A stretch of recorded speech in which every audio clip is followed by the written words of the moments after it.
topic of discussion today will be grand juries. There's been much news coverage about grand juries and the cases that are presented to the grand jury, be it state or federal. And that discussion has been riveted around, as we all know, Ferguson-type investigations, namely police shootings. And I think that it's apropos to talk about the nature of the grand jury system, to talk about the inequities, plus the solid good points of the grand jury. Initially, when grand juries were first established as part of our criminal justice system, the purpose was to protect the innocent from being unjustifiably prosecuted. Thus, we have the beginnings of the confidentiality of the grand jury. And I think that purpose is well placed. The confidentiality in place protects the reputation and was meant to protect the reputation of individuals that have their cases heard before a grand jury. Today, grand juries are necessary in order to combat felony accusations in a district criminal court, be it state or federal. In order to have a trial, be it state or federal, one must have an indictment handed down by a grand jury. An indictment is simply a determination that there is probable cause to believe that an offense was committed and that the individual that is accused of committing the offense did commit the offense. But it's simply a probable cause determination. Unlike what we hear in the paper, grand juries do not determine guilt or innocence. That is not the purpose of the grand jury. We have a lot of situations that recently have developed that reflect the fact that the citizens of this country believe that grand juries hand down verdicts of guilt or innocence, and that is not the case. I want to talk a little bit about the grand jury and the sources of information that the grand jury can use in order to initiate an investigation. Grand juries can obtain information from any source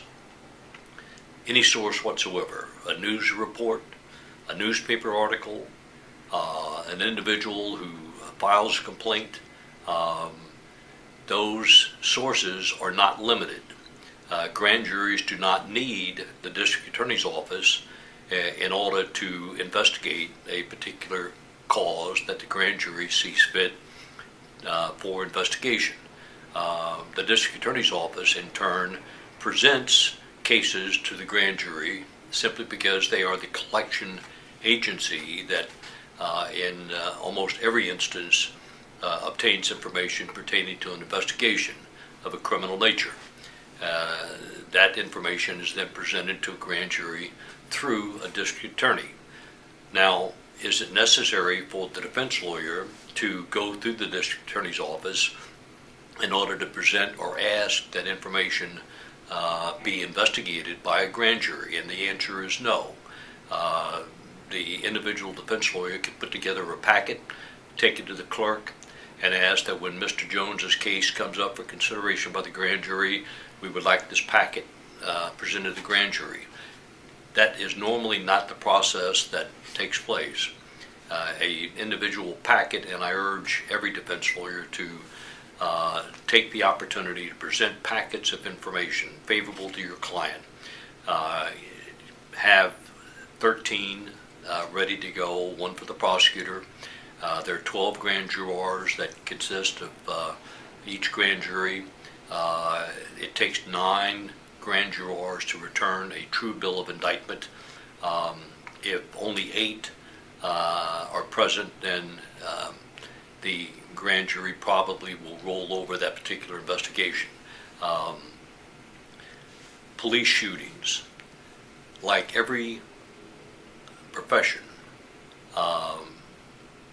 the law enforcement agencies, in my opinion, are above board, and we want them to be above board because we look upon them, we being the citizens of this community as well as individual grand jurors, look upon law enforcement favorably. We are asking them to protect our safety.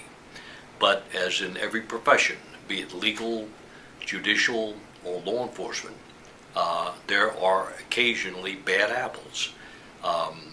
That comes now to the point of whether or not the district attorney's office is equipped and should be both ethically and legally equipped to investigate a police shooting and present evidence in front of a grand jury for determination as to whether or not to indict, based on probable cause, a particular officer in the shooting of an individual. I am of the opinion that a district attorney, be it state or federal, that presents a law officer who is charged with any type of offense is basically involved in a conflict of interest. I say that because law enforcement and district attorneys frequently work hand in glove outside of the grand jury system on cases that the district attorney's office might be presenting to a jury of 12. Law enforcement, police officers are witnesses in almost invariably every case that comes before a jury of 12 people. And the district attorney's office presents that law enforcement officer. I am of the opinion that there should be an independent attorney selected by the judge of the particular grand jury and whose district court has the authority to make determinations as to and selection of grand jurors. That judge should also have the opportunity to select an attorney to preside over the investigation in front of a grand jury of a law enforcement officer involved in a police shooting.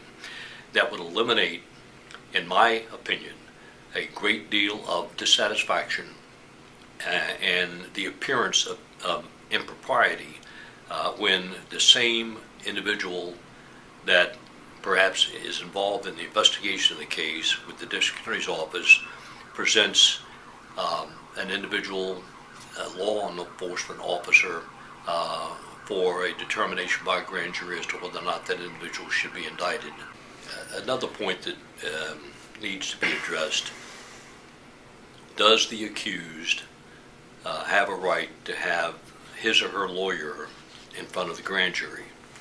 The answer is no, unless the district attorney's office grants permission to the attorney to appear. That's happened to me on a couple of occasions in the past where I've been able to appear in front of a grand jury on behalf of my client. Never failed to ask permission of the district attorney to be permitted to be present to present your side of the story to the grand jury. It's an invaluable opportunity, and it so happens that each time it's happened to me, success with a no bill has been the result. The individual who appears in front of the grand jury to testify, and there are pros and cons, of course, about having an individual appear in front of a grand jury, because that individual will be Mirandized, and that individual will be questioned under oath aggressively by the district attorney without having the defense lawyer present. The defendant or suspected defendant is always advised that he or she may go outside and talk to their lawyer if there's a question that they have need to ask for legal counsel.